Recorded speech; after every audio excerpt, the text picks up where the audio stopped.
क्या हूती विद्रोहियों ने सऊदी सरकार की नींद उड़ा दी है? आखिर हूती सऊदी पर हमला क्यों कर रहे हैं? शहबाज मुनीर के सऊदी पहुंचते ही हूतियों ने फिर से सऊदी पर हमला क्यों किया? क्या है पूरा मामला, आइए जानते हैं सब कुछ इस वीडियो में।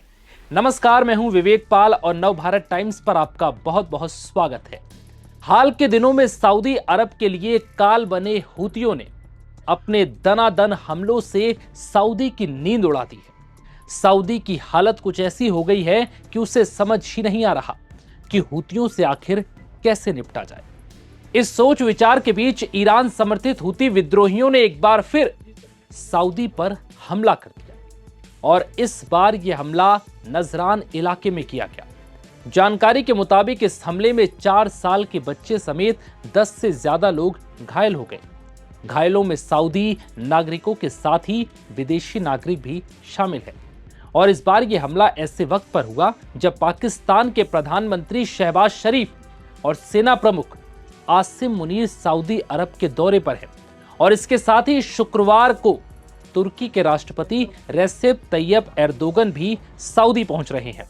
यहां तीनों देश इस्लामिक नाटो को बनाने वाले त्रिपक्षीय समझौते पर साइन कर सकते हैं। बड़ी बात यह है कि सऊदी पाकिस्तान के बीच पिछले साल एक डील हुई थी जिसके तहत यह तय हुआ था कि दोनों में से किसी भी देश पर अगर हमला होता है तो वो दोनों देशों पर हुआ हमला माना जाएगा। अब हूतियों ने इस हमले के जरिए सीधे तौर पर पाकिस्तान को चुनौती दी है।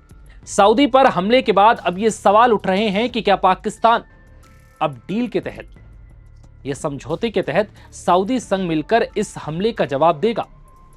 बता दें कि ईरान समर्थित हूती विद्रोही सऊदी अरब पर इसलिए हमला कर रहे हैं क्योंकि सऊदी अरब यमन में अंतर्राष्ट्रीय मान्यता प्राप्त सरकार और सैन्य बलों का समर्थन करता है। इसके अलावा हाल ही में सना में हुए हमलों के जवाब में हूतियों ने सऊदी सीमा और जहाजों को भी निशाना बनाया है। अब यह समझिए कि सऊदी को आखिर किस बात का डर है। दरअसल खुफिया रिपोर्ट से ये संकेत मिले हैं कि हूती विद्रोही इराकी मिलिशिया और ईरान की रिवॉल्यूशनरी गार्ड मिलकर बड़े टारगेट हमले कर सकती है या इसकी तैयारी में है। अल अरबिया की रिपोर्ट के मुताबिक ऐसे हमलों का निशाना सऊदी के तेल ठिकाने, एयरपोर्ट, बंदरगाह और अहम आर्थिक ढांचे हो सकते हैं।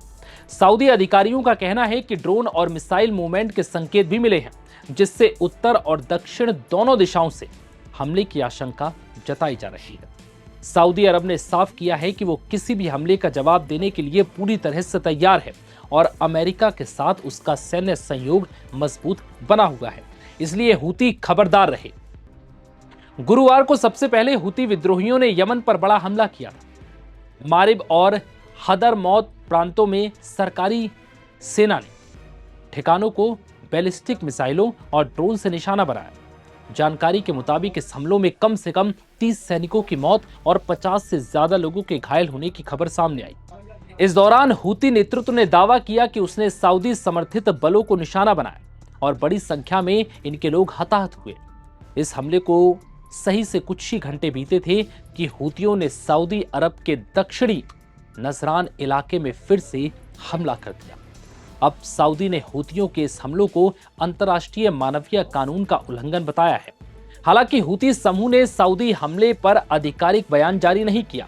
यह घटना ऐसे समय पर हुई है जब 2022 में लागू युद्ध विराम के बाद से लगभग शांति बनी हुई थी, लेकिन हाल के हफ्तों में फिर से तनाव तेजी से बढ़ा।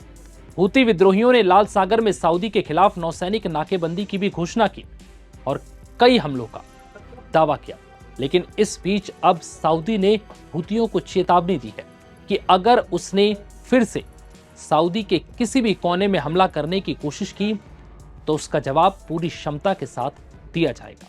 फिलहाल इस वीडियो में